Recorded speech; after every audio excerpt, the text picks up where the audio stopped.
আব্বু, আমি বিয়ে করলে নদী ম্যামকে বিয়ে করব। আর যদি না বিয়ে দেন তাহলে আমি কোনোদিনও বিয়ে করব না। এই ছেলে এসব কি বলছো? তুমি জানো আমার বয়স কত? আমি তোমার বাবা মায়ের বিয়ে খেয়েছি, তোকে হতে দেখেছি, কোলে নিয়ে থাকছি। তাতে আমার কিছু যায় আসে না। আপনি আমার দাদিমার বয়সের হইলেও সমস্যা নাই। আমি আপনাকে বিয়ে করব, এটাই শেষ কথা। শফিক সাহেব, আপনার ছেলের মাথা খারাপ হয়ে গেছে। আয়ান, মাথা খারাপ হয়ে গেছে নাকি? আমরা তোমার জন্য তুলি মামুনিকে দেখেছি। ড্যাড, আমার এক কথা বারবার বলতে ভালো লাগে না। আমি বলছি না আমার ওনাকে পছন্দ হয়েছে। এইসব ছোট মেয়েদের প্রতি আমার কোনো ইন্টারেস্ট আসে না। আমি বিয়ে করলে নদী ম্যামকে বিয়ে করব। আয়নের কথা শুনে নদী রেখে সোফা থেকে উঠে বলে, এটা কি মজা করার জায়গা নাকি? আমার ভাতিজিকে দেখতে এসে আমাকে বিয়ে করতে চাও? তোমার বয়স কত, হ্যাঁ? আর তুমি জানো আমি তোমার ফুপির বান্ধবী, আমিও তোমার ফুপি হই।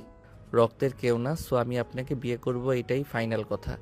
ওনার সাথে যদি বিয়ে না দাও তাহলে আমি আবার উধাও হয়ে যাব। বাবু, এইসব কি বলছিস বাবু? বোঝার চেষ্টা কর। নদী তো 10 বছরের বড়, তোর সাথে ওর কিভাবে মিলে বল? ভালোবাসা থাকলে বয়স কোনো ব্যাপার না আম্মু।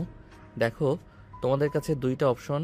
এক, আমাকে ওনার সাথে বিয়ে দিবে, আর দুই, যদি বিয়ে না দাও তাহলে আমাকে হারাতে হবে।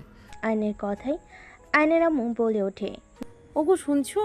আমি আমার সন্তানকে আর হারাতে চাই না। ওই যদি নদীকে বিয়ে করে সুখে থাকে তাহলে আমাদের কি সমস্যা বলো? ভাবি এসব কি বলছেন? আমি ওকে কিভাবে বিয়ে করব? আমি কখনোই বিয়ে করব না। আমি সারা জীবন এইভাবে থাকতে চাই। হাঁটুর বয়সী ছেলেকে বিয়ে করা সম্ভব না। নদী তো বিয়ে করতে রাজি না। আমি কিছু জানি না। আমি ওনাকে বিয়ে করব মানে ওনাকে বিয়ে করব। না হইলে আমি ওনার মতো বিয়ে না করে থাকব। আর বিয়ে করলে আজ এখনই করব। আমার অনুষ্ঠানে দরকার নাই। আয়ান, এটা বেশি হয়ে যাচ্ছে না? ওনাকে আমি আন্টি বলে এসেছি, তাকে হুট করে ছোট ভাইয়ের বউ হিসেবে কীভাবে দেখব? উনি কি তোমার রক্তের ফুপি হয় নাকি? উনি তো বিজনেস পার্টনার জাস্ট। এর থেকে তো কোনো কাছে কেউ না।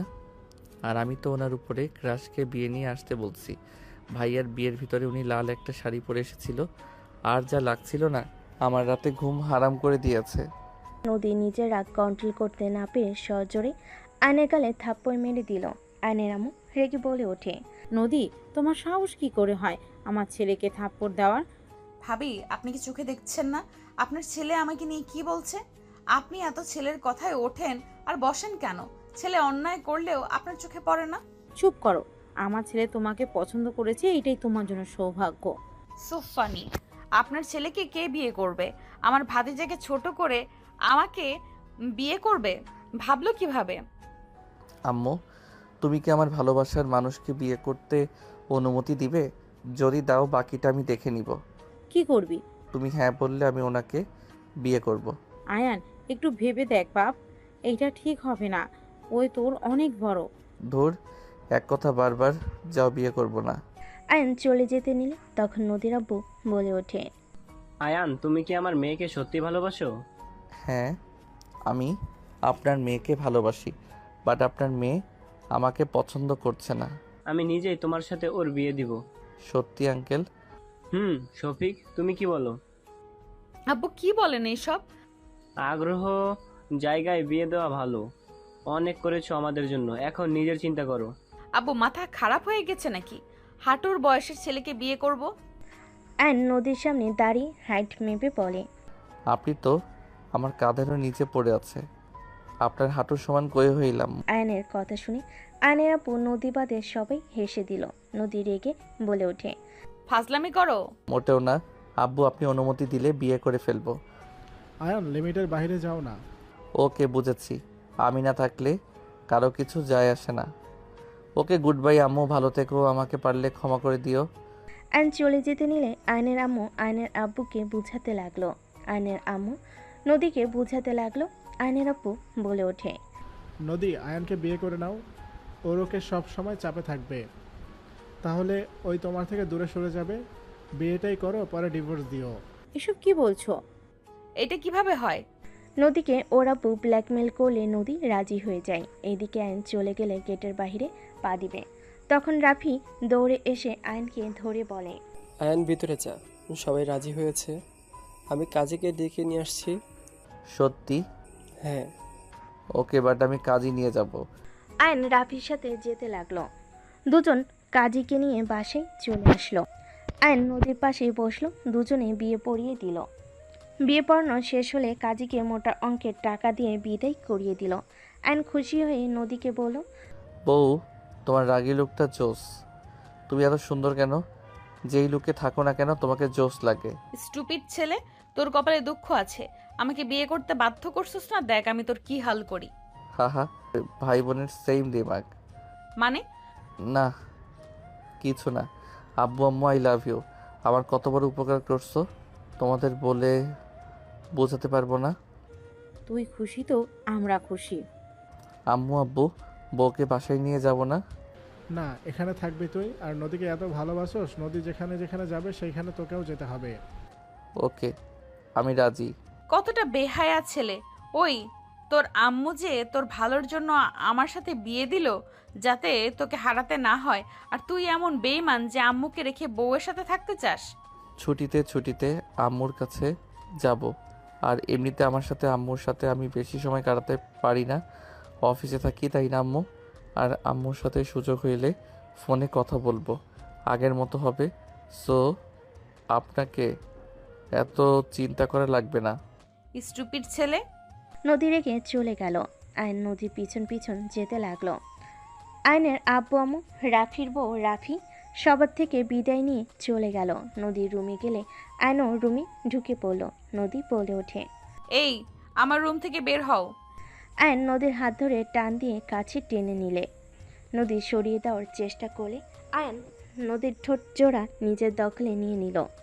নদী চোখ বড় বড় করে ফেল। আয়ন নদীর পেটে হাত বুলিয়ে দিলে নদী কেঁপে উঠল। আয়ন কিস করে সামনের দিকে তাকাতেই আয়নের রাগ হতে লাগলো। আয়ন নদীকে এক ঝটকায় সরিয়ে দিল। আয়নকে নদী থাপ্পড় মেরে বলে, এই ছেলে, এই, তোর কি লজ্জা শরম বলে কিছুই নাই?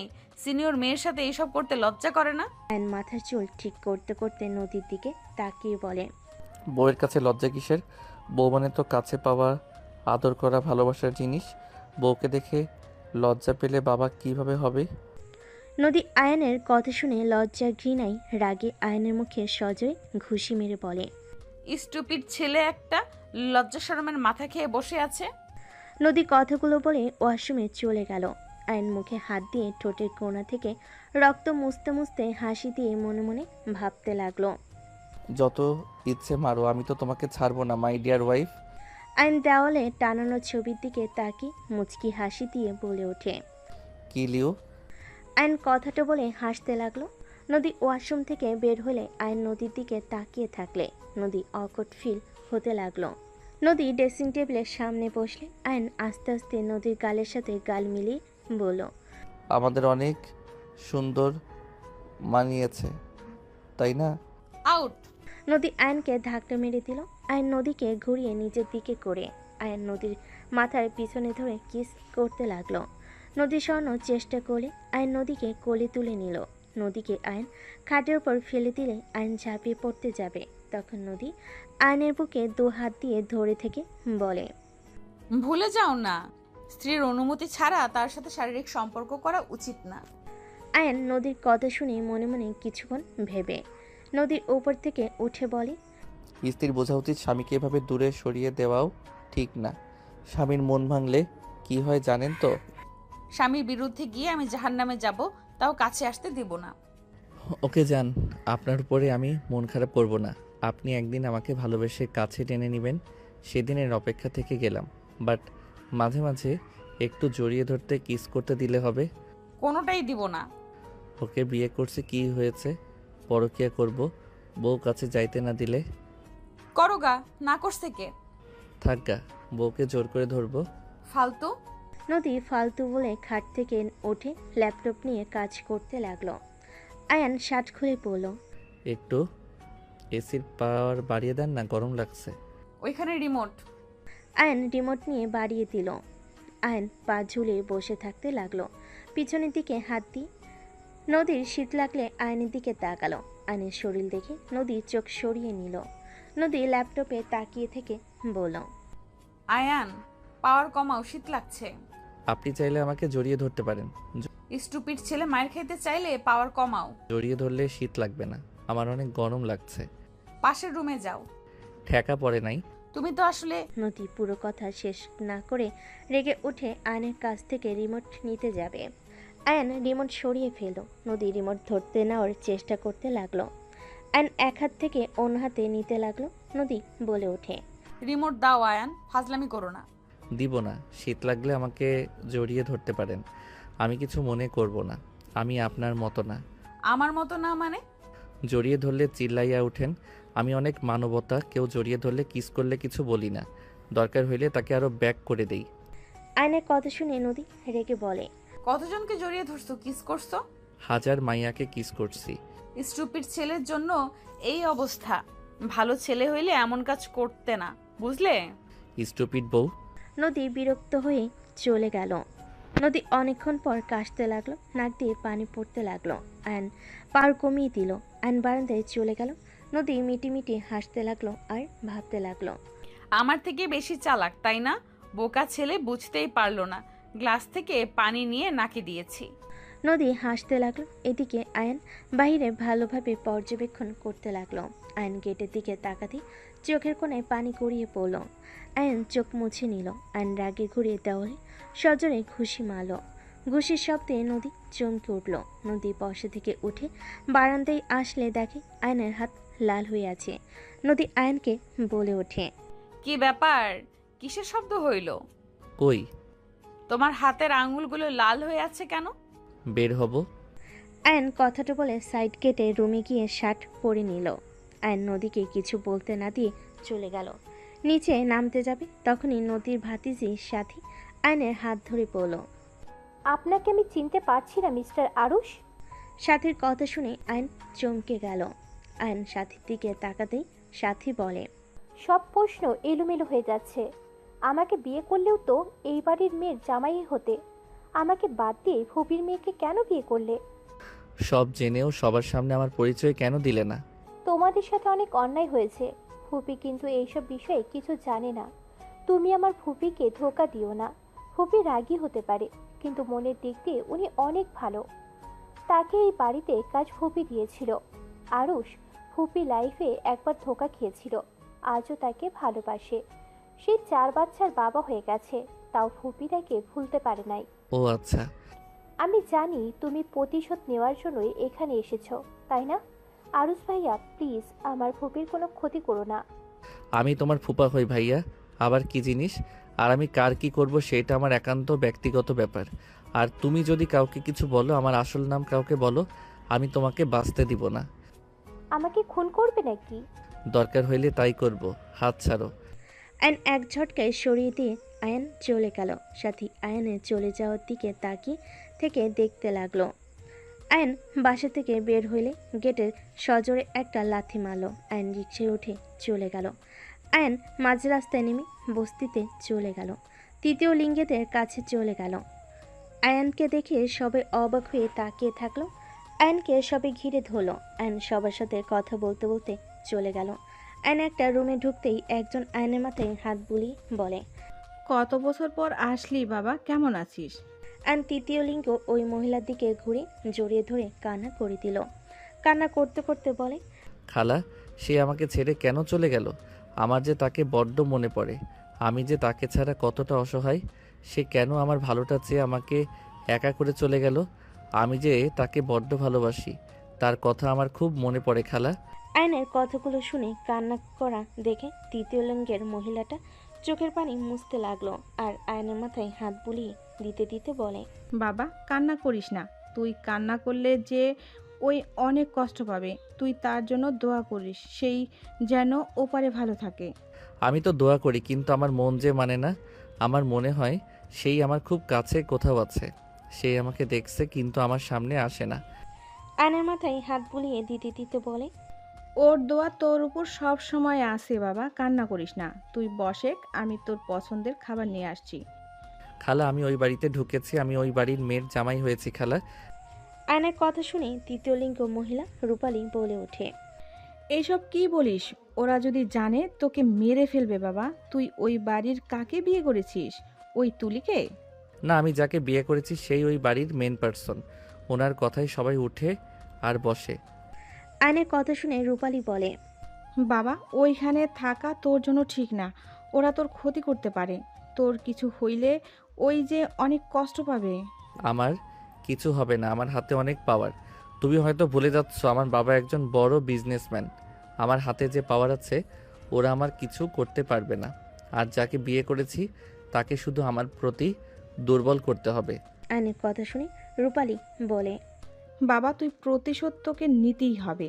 তোর বাবা মায়ের সাথে থাক, এইসব ভেতরে যেতে হবে না। চিন্তা করো না খালা, আমার কিছু হবে না। অনেক ক্ষুধা লাগছে। রূপালী আয়নের জন্য খাবার রান্না করতে চলে গেল। আয়ন খাটে শুয়ে থেকে ভাবতে লাগলো। আয়ন অনেকক্ষণ ভাবনার জগৎ থেকে বের হয়ে দেখে ওর জন্য রূপালী খাবার নিয়ে এসেছে। আয়ন উঠে ফ্রেশ হতে চলে গেল। ফ্রেশ হয়ে এসে ঘরে বসলে রূপালী খাওয়াই দিতে লাগলো। আয়ন ওইখানে অনেকক্ষণ থেকে সন্ধ্যার দিকে বের হয়ে গেল। নামাজ পড়ে বাসায় চলে গেল। নদীদের বাসায় গেলে দেখে নদী সবার সাথে বসে আছে। আয়নকে দেখে নদীর আব্বু বলে, আয়ান কোথায় গেছিলে? শান্তির ঠিকানায়। মানে? কিছু না আঙ্কেল, একটু দরকার ছিল, সেখানে গেছিলাম। যাও রুমে গিয়ে ফ্রেশ হয়ে নাও, তোমার আম্মু তোমার লাগেজ পাঠিয়ে দিয়েছে। ওকে। আয়ন চলে গেল। আয়ন রুমে গিয়ে ফ্রেশ হয়ে নিল। আয়ন খাটে বসে ভাবতে লাগলো। আয়নের ফোন বেজে উঠলো। আয়ন ফোন হাতে নিয়ে কল রিসিভ করলো। কলে কথা বলতে লাগলো। কথা বলা শেষ করে আয়নের মুখে হাসি ফুটে উঠলো। আয়ন চোখ বন্ধ করে পা নাড়াতে লাগলো। নদী রুমে আসলে দেখে আয়ন চোখ বন্ধ করে আদশা হয়ে শুয়ে আছে। নদী আয়নকে বলল, আয়ান। নদীর কণ্ঠ শুনে আয়ন চোখ খুলে নদীর দিকে তাকিয়ে বলল, হ্যাঁ বলেন। আমার ভাই ভাবি ভাতিজিরা আসবে, তুমি তাদের সামনে আমাকে স্ত্রী হিসেবে পরিচয় দিও না। তুমি এই বাড়িতে আত্মীয় হয়ে থাকবে, ঠিক আছে? কেন? আমি চাই না ওরা জানুক যে আমি বিয়ে করেছি। না বলে বিয়ে করেছি জানলে সবাই অনেক কষ্ট পাবে। আমি কি তাহলে আমার বউকে রেখে অন্য রুমে গিয়ে ঘুমাবো নাকি? আমার রুমে থাকলেও তো আমি তোমাকে আমার কাছে থাকতে দিব না। তার থেকে অন্য রুমে থাকলে খারাপ কি? কতদিন এখানে থাকবে? একেবারের জন্য আসছে, সময় হইলে সব কিছু বুঝিয়ে বলা যাবে, হুট করে বলা যাবে না। তাহলে আজকে আমি বাসরটা করে নেই। মেজাজ খারাপ করবে না। তোমার মতো বাচ্চার সাথে আমার বাসর করা লাগবো না, ইম্পসিবল। সব সম্ভব জান। আয়ন নদীকে টান দিয়ে নিজের কাছে নিয়ে এসে জড়িয়ে ধরল। নদী আয়নকে সরিয়ে দেওয়ার চেষ্টা করতে লাগলো। আয়ন বলে ওঠে, এমন কেন করো? আমার কি অধিকার নাই তোমাকে আদর করার? আমার বাবা হতে হবে তাই আমি বাসর করব মানে করবই। আমার ভাতিজা ভাতিজিরা সব আমার সন্তানের কোনো দরকার নেই। আমার তো দরকার। তুমি তোমার ভাতিজা ভাতিজি নিয়ে থেকো, বাট আমি তো আমার নিজের সন্তান চাই, সেইটা শুধুমাত্র আমার আর তোমার। আমি চাই না। নদী, একটা কথা মাথায় রেখো, যাদের জন্য এত কিছু করছো তারা কিন্তু তোমার পিছনে ছুরি মারতে 1 মিনিটও ভাববে না। 1 মিনিট কেন, 1 সেকেন্ডও ভাবে না। সেটা আমি বুঝে নিব, আমাকে ছাড়ো। ছাড়বো না। বউ ছেড়ে কয়দিন থাকা লাগবে তার নাই হিসাব। আর আজকে আমাদের বাসর রাত, আমি ছাড়বো না। আমি তো এই বিয়ে মানি না, আর তো বাসর রাত। আমি তো মানি। আয়ন কথাটা বলে নদীর ঠোঁটের দিকে এগিয়ে যেতে লাগলো। নদীর ঠোঁট জোড়া কাঁপতে লাগলো। আয়ন নদীর ঠোঁটের কাছে গেলে মুখ ঘুরিয়ে নিল। আয়ন নদীর মাথা সোজা করে ধরে নিজের দখলে নিয়ে নিল। নদী ধাক্কা মারে। আয়ন হাত ধরে টান দিয়ে আবার জড়িয়ে ধরে বলে, আমার কাছ থেকে দূরে গিয়ে লাভ নাই। আমি তো তোমাকে আজ আদর করবই, তুমি আমাকে বাধা দিতে পারো না। আমি চাইলে সব করতে পারি, আমাকে ছাড়ো আয়ান। নদীর কথা শুনে আয়ন নদীকে ছেড়ে দিয়ে সোজা দরজার কাছে গিয়ে লাগিয়ে দিল। আয়ন নদীর দিকে এগিয়ে আসতে লাগলো। নদী ফল কাটা চাকু হাতে নিয়ে সামনের দিকে ধরে বলে, আমার কাছে আসলে পেট ফুটো করে দিব। করলে করো, আমার সমস্যা নাই। তুমি যদি বাসরাতে বিধবা হতে চাও তাহলে মারতে পারো। আয়ন আমি মজা করছি না কিন্তু। নদীর কথায় আয়ন পাত্তা না দিয়ে নদীর কাছে যেতে লাগলো। নদী আয়নকে আঘাত করতে যাবে, সাথে সাথে আয়ন নদীর হাত ঘুরিয়ে পিছন থেকে জড়িয়ে ধরলো। নদীর পিঠে হালকা করে কিস করলে নদী কেঁপে উঠল। আয়ন নদীকে খাটের উপর ফেলে দিল, চাকুটা সরিয়ে ফেল। নদী কিছু বলার আগেই আয়ন নদীর উপর ঝাঁপিয়ে পড়ল। আয়ন নদীর দুহাত খাটের সাথে চেপে ধরে গলায় সারা শরীরে কিস করতে লাগলো। নদী মাতাল হয়ে যেতে লাগলো। আস্তে আস্তে নদী নিজের কন্ট্রোল হারিয়ে ফেলে। আয়নের সাথে তাল মিলিয়ে আদর করতে লাগলো। আয়ন মুচকি হাসি দিয়ে নদীর সাথে ভালোবাসার সাগরে ডুবে যেতে লাগলো। দুজন একে অপরকে আদর করতে করতে ক্লান্ত হয়ে গেল। নদী আয়নের বুকে মাথা দিয়ে শুয়ে পড়ল। আয়ন নদীর মাথায় হাত বুলিয়ে দিতে দিতে বলে, তোমাকে আমি ভালোবাসি নদী। আয়নের কণ্ঠ শুনে নদী চমকে উঠল। আয়নের উপর থেকে লাফ দিয়ে উঠে পড়ল। নদী নিজের দিকে তাকিয়ে লজ্জায় দৌড়ে ওয়াশরুমে চলে গেল। আয়ন হাসতে লাগলো। নদী ওয়াশরুমে গিয়ে গোসল করে বের হইলে আয়ন ভুরু কুচকে তাকালে নদী বলে ওঠে, বিড়াল ছেলে কোথাকার, আমার সাথে কাজটা ঠিক করলে না। আমি কি করলাম? প্রথমে আমি একটু আদর করছি, তারপর তো তুমি আমার সাথে পাল্টা আদর করলে। এখানে আমার দোষ দিতে পারবে না। আয়নের কথা শুনে নদীর লজ্জায় কিছু বলতে পারল না। নদী আলমারি থেকে পোশাক বের করে ওয়াশরুমে যাওয়ার আগে নদী ঢুকে পড়ল। নদী উপায় না পেয়ে রুমের ভিতরে পোশাক পরিবর্তন করে নিল। আয়ন গোসল করে নদীর পিছনে দাঁড়িয়ে হেয়ার ড্রাই করতে লাগলো। নদী আয়নের শরীরের দিকে তাকাতেই লজ্জা পেতে লাগলো। নদী ভাবতে লাগলো, ছি, এটা কি করলাম? এইটুকু ছেলের সাথে, ছি, লজ্জায় মাথা কাটা যাচ্ছে। বউ, তুমি এত সুন্দর কেন? আর এত সুন্দর ফিটনেস কিভাবে ধরে রাখছো? যুবতী মেয়েরাও তোমার কাছে হেরে যাবে। Just shut up. নদী কথাগুলো বলে নিচে চলে গেল। আয়ন পোশাক পরিবর্তন করে খাটে শুয়ে পড়ল। আয়নকে সাথে ডাকতে আসলে দেখে আয়ন ঘুমিয়ে গেছে। নদী খাবার খেয়ে সবার সাথে গল্প করে রুমে চলে আসলো। আয়নের পাশে শুয়ে পড়ি। নদী নিজের অজান্তেই আয়নের কপালে ঠোঁটের স্পর্শ এঁকে দিল। নদী হুট করে এমন কাজ করতে ভাবতে লাগলো, ছি, এটা আমি কি করলাম? এই ছেলে যে দুষ্টু, একবার প্রশ্রয় দিলে মাথায় উঠে বসবে। আর ওকে ভালোবাসা প্রকাশ করা যাবে না, করলে আমাকে ছেড়ে যাবে না। যেইভাবেই হোক এই বাড়ি থেকে বের করতে হবে। নদী কথাগুলো ভাবছিল। আয়ন হুট করে নদীর উপরে হাত তুলে দিল। নদী চমকে উঠল। আয়ন নদীর বুকে মাথা দিয়ে বিড়বিড় করে কিছু বলতে লাগলো। নদী আয়নকে সরিয়ে দিতে গেলে আয়ন আরও শক্ত করে জড়িয়ে ধরে। নদী উপায় না পেয়ে ডিম লাইট জ্বালিয়ে ঘুমিয়ে গেল। সকালে নদীর ঘুম ভাঙলে দেখে আয়ন নামাজে বসে কান্না করছে। নদী চমকে গেল। আয়ন মোনাজাত শেষ করে জায়নামাজের উপরে গুটিসুটি হয়ে শুয়ে থেকে কাঁদতে লাগলো। নদী আয়নকে ডাক দিল। আয়ান, কি হয়েছে? কান্না কেন করছো? আয়ন নদীর কণ্ঠ শুনে তাড়াতাড়ি করে নিজেকে স্বাভাবিক করে চোখের পানি মুছে ফেল। আয়ন জায়নামাজ তুলে ভাঁজ করে রেখে বলে, এই, আপনি নামাজ পড়বেন না? নাক ডেকে এত ঘুমান কেন? তুমি কাঁদছিলে কেন? তোমার মানুষের পার্সোনাল ব্যাপার থাকে যা কারোর সাথে শেয়ার করা যায় না, একমাত্র আল্লাহকে বলা যায়। আল্লাহ বলে লাভ হবে সেই আশায় তার কাছে কাঁদি। পার্সোনাল কিসের? আমাকে কি বলা যাবে? আমাকে তো স্বামী হিসেবে মেনে নাও নাই, তাহলে আমি কেন তোমাকে বলবো?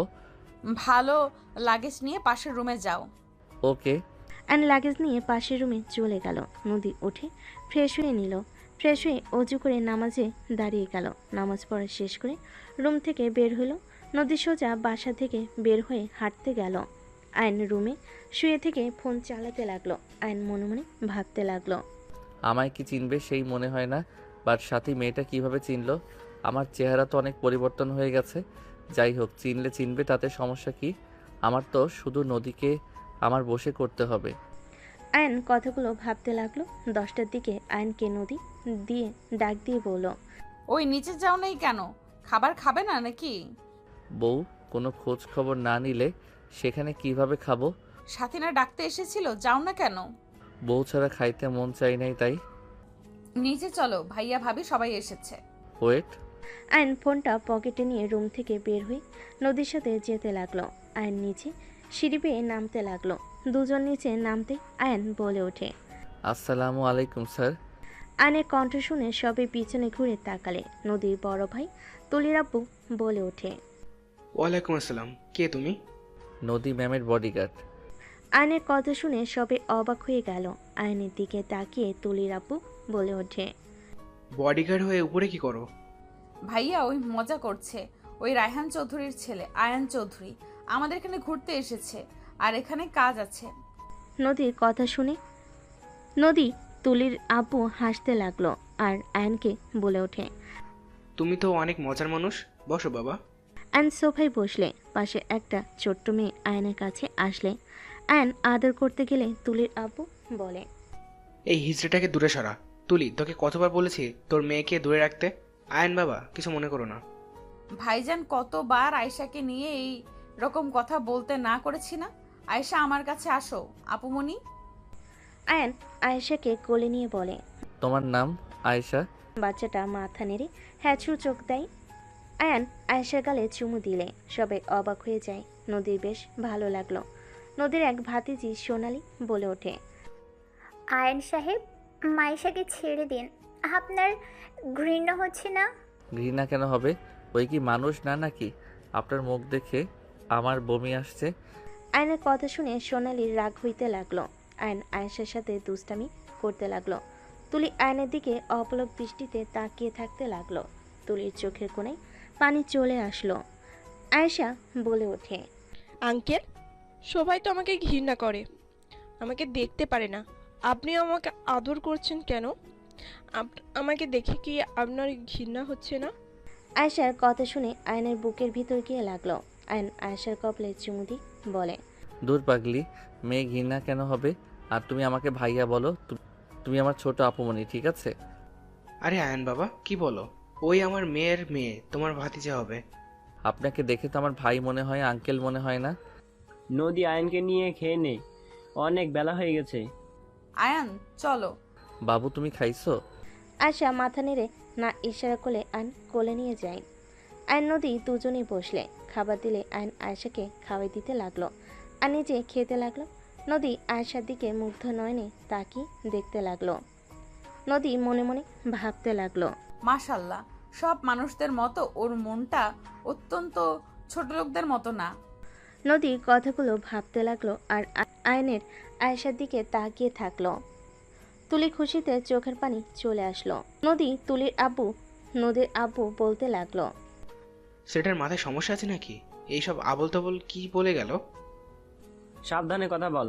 ওই অখুশি হইলে পথে বসবি, তাই সাবধানে কথা বল। ওই যা বলে তার সাথে তাল মিলিয়ে চলার চেষ্টা কর। ওই যেহেতু আয়েশাকে পছন্দ করেছে, সেখানে সবাই আয়েশার সাথে ভালো ব্যবহার করে। ওই অখুশি হয়ে গেলে ওর আব্বু জানলে কি করতে পারে জানোস তো? এই সবাই আয়েশার সাথে ভালো ব্যবহার করবে, আর আয়ান যা বলবে তা ওইটাই মানবে।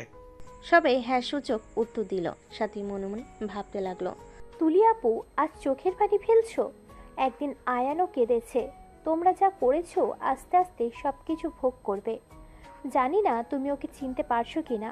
চিন্তা করো না, তোমাদের সব অহংকার শেষ করে দিতে এসেছে।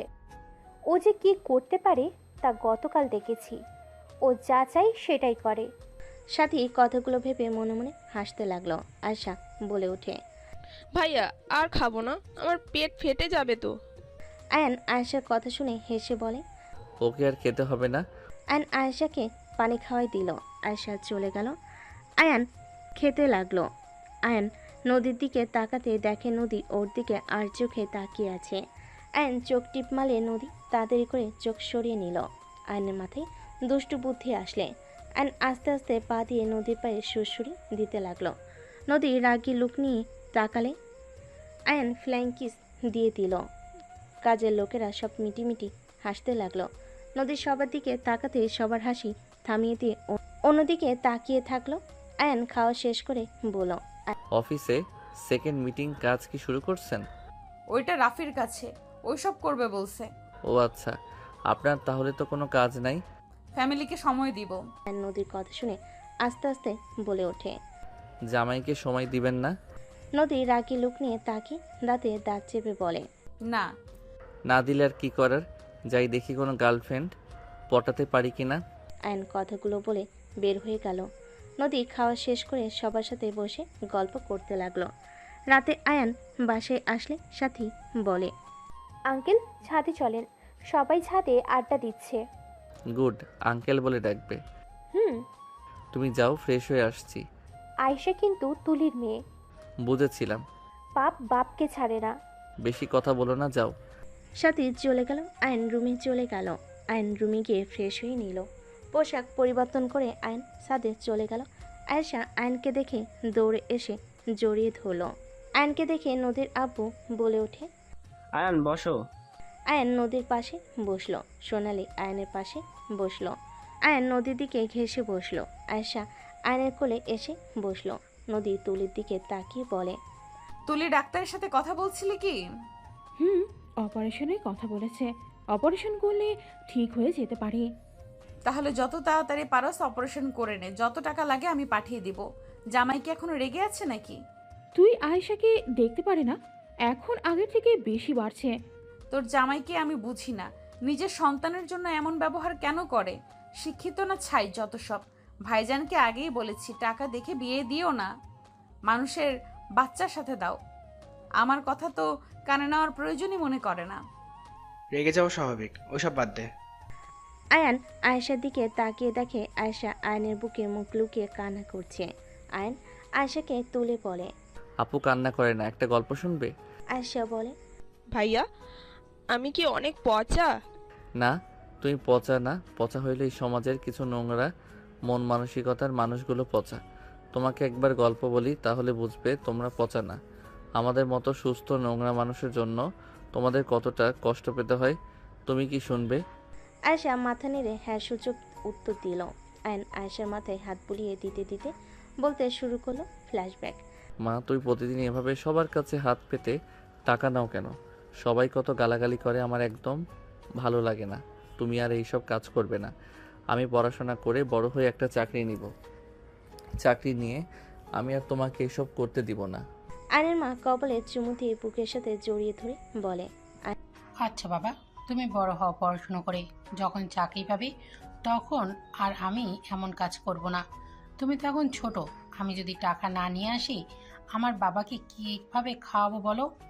মা, তোমাকে তো বলাই হয় নাই আমি এইবার ক্লাসে ফার্স্ট হয়েছি। সত্যি বাবা?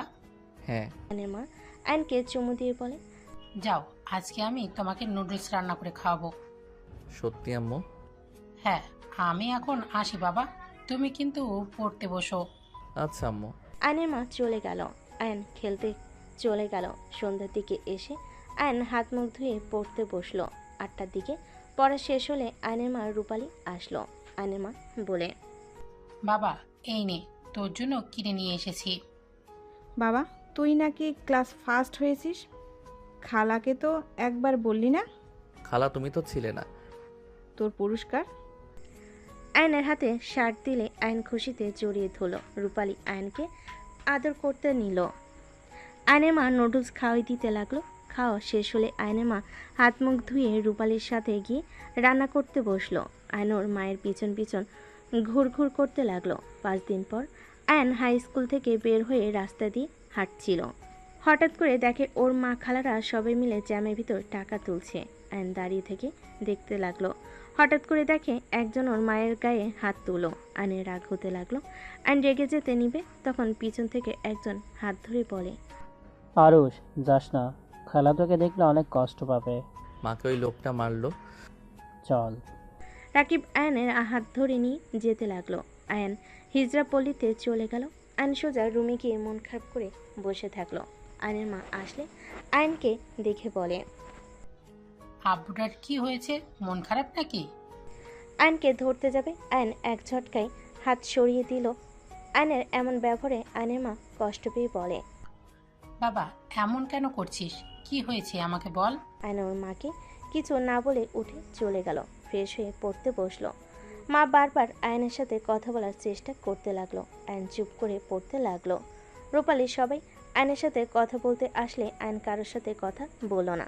রাকিবকে জিজ্ঞেস করলে রাকিব বলে ওঠে, খালা তোমাকে যে রাস্তায় একটাই লোক মারছিল ওইটাই আরুষ দেখে ফেলে, আর স্কুলে অনেকেই আরুষকে নিয়ে অনেক কথা বলেছে, ওদের সাথে মারামারি দিয়েছিল, তার উপরে আবার তোমাকে মার খেতে দেখেছে। বাবা আমার তো কিছু হয় নাই, দেখ বাবা, তুই যদি আমার সাথে কথা না বলস আমি তাহলে কিভাবে থাকবো? তুই যে কথা না বললে আমার বুকটাই ফেটে যায়। একবার আমার সাথে কথা বল, তুই যা বলবি আমি তাই শুনবো, প্লিজ আমার সাথে কথা বল। আয়নের মাকে কান্না করতে দেখে আয়ন বলে ওঠে, মা তুমি এই কাজ ছেড়ে দাও, তোমাকে ওরা মারে, তুমি কিছু বলো না, হেসে উড়িয়ে দাও। মা আমার অনেক কষ্ট হয় তোমাকে নিয়ে কেউ বাজে কথা বললে। মা অনেকে আমাকে বলে তোমরা নাকি আমাদের নিজের মা না। মা তুমি প্লিজ এই কাজ ছেড়ে দাও। আমি তোমার কাছে কিছু বায়না করব না, তুমি এই কাজ করো না, যদি করো আমি আর তোমাদের সাথে কথা বলবো না, দরকার হইলে অন্য বাসায় কাজ করে খাবো, আমার এত বড় স্কুলে পড়তে হবে না। প্রমিস আমি আর এই কাজ করব না। আমি আগামীকাল থেকে বাসা বাড়িতে কাজ নেওয়ার চেষ্টা করব, আর এইভাবেই টাকা তুলব না। সত্যি তো? হ্যাঁ। আয়ন ওর মাকে জড়িয়ে ধরল। রূপালী রাকিব চলে যেতেই বলল। আয়নের মা রান্না করতে চলে গেল। আয়ন পড়তে বসলো। 10 দিন পর। আরুষ, আমি কাজ করতে গেলাম, তুই স্কুল থেকে ফিরে খেয়ে নিস। আচ্ছা মা। আয়নের মা চলে গেল। আয়ন রাকিব স্কুলে চলে গেল। আয়ন স্কুলে গেলে তুলি এসে সোজা আয়নের সামনে হাঁটুকে বসে বলে, আরুষ, আই লাভ ইউ। আমি তোমাকে ভালোবাসি। ছি, তুলি কি কও? আমার শরম লাগে তো। এই স্কুলের সব থেকে হ্যান্ডসাম ছেলে তুমি, এভাবে শরম পেলে চলে? তুমি তো সব মেয়েদের ক্রাশ। দূর, কি কও? আমার অনেক শরম পাচ্ছে। আমার প্রপোজ অ্যাকসেপ্ট করো। না, এসব আমি করব না। তুলির কথা শুনিস না, ওই অনেক অহংকারী মেয়ে, আমি দেখেছি। ওই সবার সাথে খারাপ ব্যবহার করে। তুই এত কথা কেন বলিস? চুপ করে থাক। আয়ান আমার প্রপোজ অ্যাকসেপ্ট করে তোমাকে কেউ বুলি করবে না, সবাই তোমাকে সম্মান করবে, কেউ তোমাকে অপমান করবে না। আর আয়ান, তুমি হিজড়াদের সাথে থাকা বন্ধ করে দিও। মানে কি? বাদ দাও, প্রপোজ অ্যাকসেপ্ট করো। না, সাইড দাও, ক্লাস শুরু হয়ে যাবে। ওকে, ফ্রেন্ড তো হতে পারো। 1 আর 2 ফ্রেন্ড না হইলে কেমন দেখা যায় বলো? ওকে ফ্রেন্ড। আয়ন তুলি একসাথে হাত ধরে যেতে লাগলো। দুজন একসাথে সামনে ছিটে বসে পড়ল। দুজন মনোযোগ দিয়ে ক্লাস করতে লাগলো। দুজনের ভিতর অনেক ভালো ফ্রেন্ডশিপ হয়ে গেল। এভাবেই চলতে লাগলো 1 বছর পর। আরুষ, আজকে তোমাকে আমাদের বাসায় যেতেই হবে। না, আমার ভয় লাগে। তোমার আব্বু আম্মু আবার কি বলবে? আরে কিছু হবে না, আব্বুকে বলেছি আমি তোমাকে ভালোবাসি। এই কি বল? আমি তোমাকে ফ্রেন্ড হিসেবে ভালোবাসি। ওই একই হলো, চলো। তুলি আয়নকে টেনে নিয়ে যেতে লাগলো। আয়নকে টেনে গাড়িতে তুলে নিল। আয়নকে নিয়ে বাসে চলে গেল। বাসের ভিতরে গাড়ি থামলে দুজন নেমে পড়ল। আয়ন তুলির সাথে যেতে লাগলো। আয়ন বাসার ভিতরে ঢুকলে তুলির আব্বু আম্মু সবাইকে সালাম দিল। আয়নকে দেখে তুলির আব্বু বলে ওঠে, বসো আরুষ, তোমার নাম আমার মেয়ের কাছে অনেক শুনেছি। ও আচ্ছা। আয়ন সামনের দিকে তাকাতেই আয়ন বলে, মা, তুমি এখানে কি করো? আয়নের কথা শুনে সবাই অবাক হয়ে গেল। আয়নের মাকে জড়িয়ে ধরল। ওর মা বলে ওঠে, এই ছেলে কে তুমি? আমাকে কেন মা বলছো? আমাকে ছাড়ো। মা, এসব কি বলো? আমি আরুষ, তুমি আমাকে চিনছো না নাকি? এই ছেলে, ওই তোমার মা কিভাবে হবে? তোমার মাথা ঠিক আছে? আঙ্কেল, এইটাই তো আমার মা। কি বলো? হিজড়াটা আবার মা হয় কিভাবে? আরুষ, তোমার মা কিভাবে হবে? তুমি ওকে ছাড়ো। ওই তুই যা এখান থেকে। আব্বু তোমাকে কতবার বলেছি ওকে এখান থেকে সরিয়ে দিতে। আঙ্কেল, আমার মায়ের সাথে খারাপ ব্যবহার করবেন না। আরুষ, হিজড়া কিভাবে মা হয়? উনি নিশ্চয়ই তোমাকে কিডন্যাপ করেছিল। বড় সাহেব, এই ছেলের সাথে আমার কোনো সম্পর্ক নাই। আমার কিভাবে সন্তান হবে? মা, তুমি এসব কি বলো? আমার মা তো তুমি। আমি কিন্তু রেগে যাচ্ছি। আব্বু, আমি জানতাম না। সবাই বলতো, আমি ভাবছি হয়তো আরুষ সবাইকে উপকার করে সবার সাথে মিশে তাই, বাট ওই যে হিজড়াকে মা ডাকে এইটা আমি কিভাবে বুঝবো? বারবার হিজড়া কেন বলেন? এ নিয়ে আমার মা। আমার মা কোনো হিজড়া না। আমার মা কিডন্যাপার না। চুপ কর। হিজড়ারা কোনোদিন মা হতে পারে নাকি? ওই তোকে কিডন্যাপ করে নিয়ে এসেছে। তার মানে এই হিজড়া, তুই কার ছেলেকে কিডন্যাপ করেছস? ওই ধর ওকে, পুলিশে দিব। অন্যের বাচ্চাকে কিডন্যাপ করার শিক্ষা দিচ্ছি। আমার মেয়ের দিকে সবসময় তাকিয়ে থাকোস। আব্বু, ওই আমাকে হুটহাট করে ধরে, আমাকে আদর করতে আসে। আমার মনে হয় ওই আমাকে কিডন্যাপ করার জন্য এত ভালো ব্যবহার করতো। আপনারা এইসব কি বলছেন? আমি তুলিকে সন্তানের মতো দেখি। আমি তুলিকে কিডন্যাপ কেন করব? বের হয় এই বাসা থেকে। আমার মেয়ের দিকে চোখ তুলে তাকাস। সাহেব, আমার চাকরিটা নিয়ে নেন না। আমি কিডন্যাপার না। আমি ভালোভাবে কাজ করে খেটে খেতে চাই। তুলির আপু আয়নের মাকে গালাগালি করতে লাগলো। আয়নের মা পায়ে ধরলে তুলির আপু লাথি মারে। আয়ন তুলির আপুর উপরে রেগে গিয়ে কামড় মারে। আয়নকে থাপ্পড় মেরে ফেলে দেয়। আয়ন ধরতে গেলে আয়নকে লোকজন দিয়ে মারতে লাগলো। আয়নের মা আয়নকে ধরে বলে, সাহেব, আমার ছেলেটাই বুঝতে পারে নাই। আমার ছেলেকে ছেড়ে দেন। আমার ছেলে ছোট মানুষ। তুলির আপু রেগে হাতের দিকে তাকাতেই হাত ঝাঁকাতে ঝাঁকাতে রেগে বলে, এত বড় সাহস আমার হাতে কামড় দেয়, হিজড়ার বাচ্চা একটা। আয়নের মা আয়নকে বাঁচানোর চেষ্টা করতে লাগলো। আয়নের মারগুলো আয়নের মা মায়ের খেতে লাগলো। আয়ন কান্না করতে করতে বলে, মা তুমি এখান থেকে যাও, মা আমাকে মারতে দাও। আঙ্কেল, আমার মাকে মেরো না। ওকে মেরে এখান থেকে বের করে দে। আর তুলি, ওর সাথে যেন তোকে মিশতে না দেখি। আয়নের মাকে আয়নকে গাড্রা মারতে লাগলো। আয়নের মা রেগে গিয়ে বলে ওঠে, মিস্টার খান, আমি হিজড়া বলে আমার সন্তানের শরীরে রক্ত ঝরালেন। আমি আপনাকে অভিশাপ করে যাচ্ছি, আপনার মেয়ে কখনোই সুখী হবে না। একটা হিজড়ার দোয়া। আয়নের মায়ের কথা শুনে রেগে তুলির আব্বু চুলের মুঠো ধরে থাপ্পড় মারতে মারতে বলে, আমাকে মেয়েকে অভিশাপ দেস? দেখ তোর আমি কি হাল করি। আঙ্কেল, আমার মাকে ছেড়ে দেন। তুলির আব্বু আয়নের মাকে থাপ্পড় মারতে মারতে চুলের মুঠি ধরে টেনে হেসে নিয়ে যেতে লাগলো। আয়ন তুলির পায়ে ধরে বলে, তুলি, আমার মাকে ছেড়ে দিতে বলো না। আমার মা কিডন্যাপার না। আমার মা তোমাকে কিডন্যাপ করতে চাই নাই। আমার মা সবাইকে ভালোবাসে। আমার মাকে ছেড়ে দিতে বলো না। তুলি আয়নকে লাথি মেরে সরিয়ে দিয়ে বলে, চুপ করো। ওই তোর মা নাকি? ওই যে তুই ওকে মা বলস, ওই একটা হিজড়া। আর আমি আগে থেকেই জানতাম তুই যে ওই হিজড়াকে মা বলিস। আমি আব্বুকে আগেই বলেছিলাম, ওই হিজড়াকে দেখলে আমাদের বাপ বেটির বমি আসে। শুধুমাত্র আমার ফপির জন্য ওকে এই বাড়িতে রাখতে হয়েছে, না হলে কবে ঘাড় ধাক্কা দিয়ে বের করে দিতাম। আর ওই হিজড়ার ছেলে হয় আমাকে সেকেন্ড করে দেস। আমি স্কুলে টপ ছিলাম, হুট করে এসে তুই আমার লাইফটাই এলোমেলো করে দিয়েছিস। এক কাজে দুই কাজ হয়ে গেল। এই বাড়ি থেকে তোর মাকেও সরিয়ে দিলাম, আর তোর আর ওই স্কুলে পড়তে হবে না। দেখ, তোকে স্কুল থেকে বের করে দিবে। তুলি কথাগুলো বলে হাসতে লাগলো। আয়ন তুলির কথা শুনে রেগে তুলিকে মারতে লাগলো। তুলির আম্মু সাথী দৌড়ে এসে আয়নকে সরিয়ে দেওয়ার চেষ্টা করতে লাগলো। আয়ন তুলির চুল ধরে থেকে বলে, তোকে আমি শেষ করে ফেলবো। তুই এত খারাপ।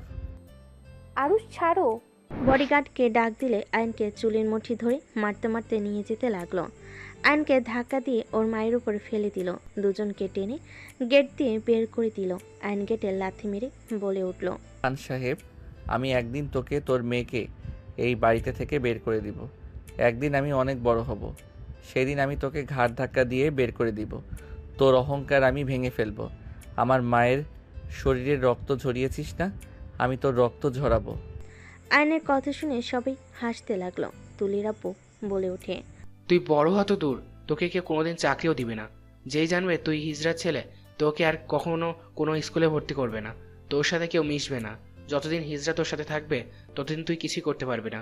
প্রতিনিয়ত তুই সবার কাছ থেকে অবহেলা পাবি, তোকে কেউ ভালোবাসবে না, ঘৃণা করবে, ছিছি করবে।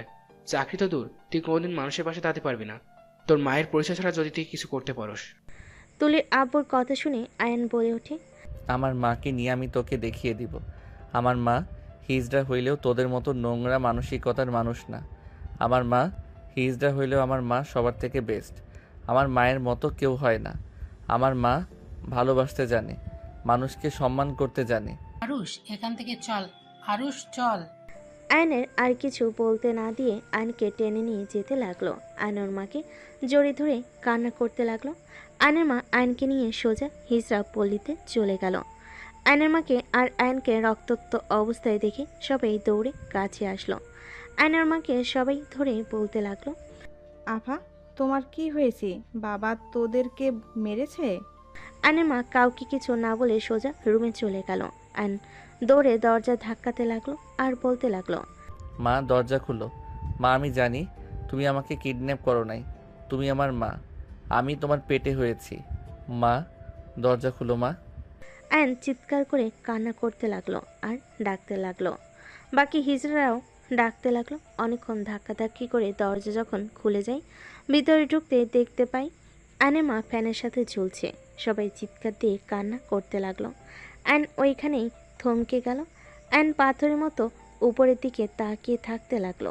সবাই মিলে নামালে আয়নকে রাকিব ধরে আয়ন জোরে চিৎকার দেয়। দৌড়ে গিয়ে ওর মাকে জড়িয়ে ধরে বলে, মা, তুমি আমাকে ছেড়ে কিভাবে যেতে পারলে? মা, আমি তোমাকে ছাড়া কিভাবে থাকবো? মা, আমি যে তোমাকে ছাড়া থাকতে পারবো না। মা, চোখ খুলো না মা, তুমি কিডন্যাপার না। মা, তুমি শুধু আমার মা, তুমি হিজড়া না। মা, আমি তোমার সন্তান। প্লিজ মা, চোখ খুলো। মা, আমাকে ছেড়ে তুমি চলে যেতে পারো না। মা, তুমি যদি আমাকে ছেড়ে চলে যাও, আমাকে কেউ সকালে ডেকে তুলবে মা। মা, কে তোমার মতো আমাকে বুকে জড়িয়ে ভালোবাসবে মা? মা, চোখ খুলো না মা, আমি আর কোনো দিন তোমার কাছে কিছু চাইবো না। মা তুমি চোখ খুলো, আমি আর বায়না করব না। মা আমি তোমাকে ইনকাম করে খাওয়াবো। মা উঠো না, চোখ খুলো না মা। আয়ন জোরে চিৎকার দিয়ে কান্না করতে লাগলো। আয়নের কান্না দেখে সবাই কান্না করতে লাগলো। আয়নকে কি বলে সান্ত্বনা দিবে বুঝতে পারল না। রূপালী আয়নকে বোঝানোর চেষ্টা করতে লাগলো। আয়ন অজ্ঞান হয়ে গেল। আয়নের জ্ঞান ফেলে দেখে ওর মা আর নাই, বাসায় কেউ নেই। আয়ন উঠতে যাবে, একটা কাগজ দেখে আয়ন কাগজটা তুলে দেখতে পেল। রূপালী, জানিস ছোটবেলা থেকে বাবা মা আমাকে ফেলে চলে যায়। আমি হিজড়া বলে ছোটবেলা থেকেই অনেক কষ্টে বড় হয়েছি। তোদের সাথে সময় কাটিয়ে নিজের কষ্টগুলো ভুলে থাকার চেষ্টা করতাম। কতবার আত্মহত্যা করতে চাইছি, পারি নাই। 14 বছর আগে আমি আত্মহত্যা করতে গিয়েছিলাম স্টেশনে। ওইখানে গেলে আমি আরুষকে পাই। আরুষের কান্নার শব্দে আমাকে বারবার আত্মহত্যা করতে বাধা দিয়েছিল। রেগে আরুষকে ধমক দিয়েছিলাম। আরুষ দৌড়ে এসে আমাকে জড়িয়ে ধরে যখন মা বলে ডাক দিল, তখন আমি যেন থমকে যাই। বুকের ভেতরে অনেকটাই আনন্দ হচ্ছিল। আমি আরুষকে বারবার সরিয়ে দেওয়ার চেষ্টা করি, কিন্তু আরুষ আমার কাছে বারবার আসতো। ক্ষুধা লেগে আমার দুধ খাইতে চাইতো। বিরক্তি হয়ে ওকে রেখেই চলে যাচ্ছিলাম। অনেক দূর যাওয়ার পর মা শব্দটাই কানে আসলে আমি আবার গিয়ে দেখি অনেকগুলো কুকুর ওকে ঘিরে ধরে। ওই ভয়ে কান্না করছিল। আমি ওকে কুকুরের থেকে বাঁচাই, বুকে টেনে নেই, অজ্ঞান হয়ে যায়। আমি ওকে নিয়ে বাড়ি চলে আসি। তারপর তো জানোসই, ওকে সবার আড়ালে লুকিয়ে বড় করতে থাকি। বড় আম্মার সামনে আরুষ যখন প্রথম ধরা খায়, কত মার খাইতে হয়েছে। আমি সব কিছু ভুলে তাও আরুষকে ছাড়ি নাই। আজ বুঝতে পারছি আমি আরুষের ভালো না। আমি আরুষের জীবন শেষ করে দিলাম। আমাদের সাথে থাকার জন্য ওকে প্রতিনিয়ত সবাই অবহেলা করত। ছোট ছেলেটাই আমরা কখনো বলতো না। রাকিব সব সময় আমাকে সব বলে দিত। আমি ওর বাবা মাকে খোঁজার চেষ্টা করতাম, যে ওর বাবা মাকে পেলে ওকে দিয়ে দিব। আমি ওর বাবা মায়ের খোঁজও পেয়েছিলাম। আরুষের 8 বছর সময় মনে আছে? সবাই যখন আরুষের খোঁজ করলি, আমি বলেছিলাম আরুষকে অন্য স্কুলে ভর্তি করে দিয়ে এসেছি। আসলে আমিও ওর বাবা মায়ের কাছে দিয়ে এসেছিলাম, কিন্তু আরুষ ওখানে থাকে নাই। দিন রাত কান্না করত আর মামা করত। আরুষের আম্মুর ওপর না পেয়ে আমাকে নিয়ে যেতে বলে। আরুষ বড় হইলে তারা নিয়ে যাবে। মাঝে মাঝে একজন মহিলা আসতো, সেই আরুষের মা ছিল। আমি বুঝে গেছি আমি বেঁচে থাকলে আরুষের জীবন ধ্বংস হয়ে যাবে। ওই সারা জীবন আমার মতো দুঃখের জীবন হয়ে যাবে। আমি বেঁচে থাকলে কখনোই ওর বাবা মায়ের কাছে যাবে না। আমি চলে যাচ্ছি। যেই বক্সটাই কাউকে হাত দিতে দেই নাই, ওই বক্সের চাবি ডয়ারে রেখে গেলাম। ওইখানে আরুষের আব্বু আম্মুর নাম্বার আছে, তাদের কল দিস। আরুষকে বোঝাবি, তাহলে ও বুঝবে। এখন যথেষ্ট বড় হয়েছে, ওকে বলবি ও যদি ওর বাবা মায়ের কাছে যায় তাহলে আমার আত্মা শান্তি পাবে। এই কষ্ট পেলে ওর মা অনেক কষ্ট পাবে। আমার কথা যেন না ভাবে।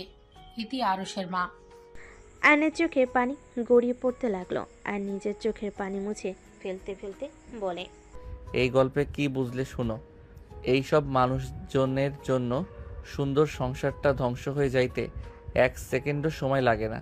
সেই দিন যদি ওই বাচ্চা ছেলেটার মা ওদের মাথায় নিজেকে দোষী না ভাবতো, নিজের জন্য ছেলেটার জীবন নষ্ট হচ্ছে এইটা না ভেবে যদি ছেলেটার পাশে থাকতো, তাহলে কিন্তু গল্পটা অন্যরকম হইতো।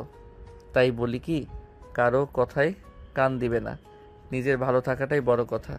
তোমার নদী আপু তো তোমাকে অনেক ভালোবাসে, তাই না?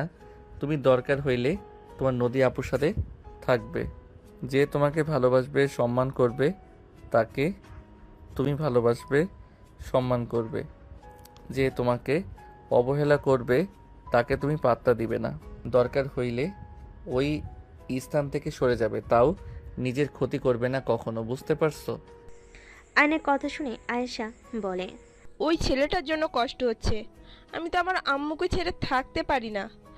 আমার আম্মু যদি আমাকে ছেড়ে চলে যায়, আমি তো মরে যাব।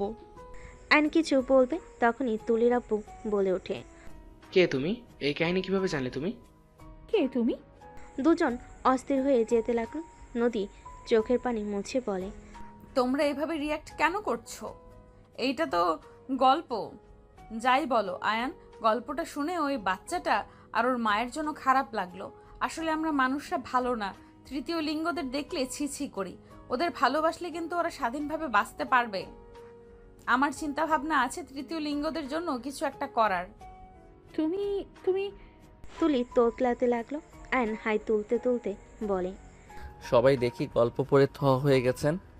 সোনালি আয়নের কাঁধে হাত দিয়ে বলে, তুমি তো অনেক সুন্দর গল্প বলতে পারো। আমি আর আয়েশার সাথে খারাপ ব্যবহার করব না। আয়েশা তো আমাদের ভাগ্নি। আমি চাই না গল্পের ওই মহিলার মতো আয়েশার কিছু হোক। গুড। ওরাও মানুষ, আমরাও। ওরা তো আর নিজের হাতে এমন হয় নাই, আল্লাহ যাকে যেমন ইচ্ছে বানাইছে। আয়েশা আম্মু আমার কাছে আসো। সোনালি আয়েশাকে কোলে নিল। আয়নের ফোনে কল বেজে উঠলে আয়ন উঠে চলে গেল। সাইডে গিয়ে কল রিসিভ করলো। আরুষ, তুই পল্লীতে এসেছিলি? হ্যাঁ, তুই কোথায়? আজ আসলাম। তুই এখন কোথায় আসোস? সেই বাড়িতে। তুলিদের বাসায়? হ্যাঁ। লজ্জা হয় নাই নাকি যাদের জন্য এত কিছু, আর তুই সেখানে? আমার কথা তো আমাকে রাখতেই হবে।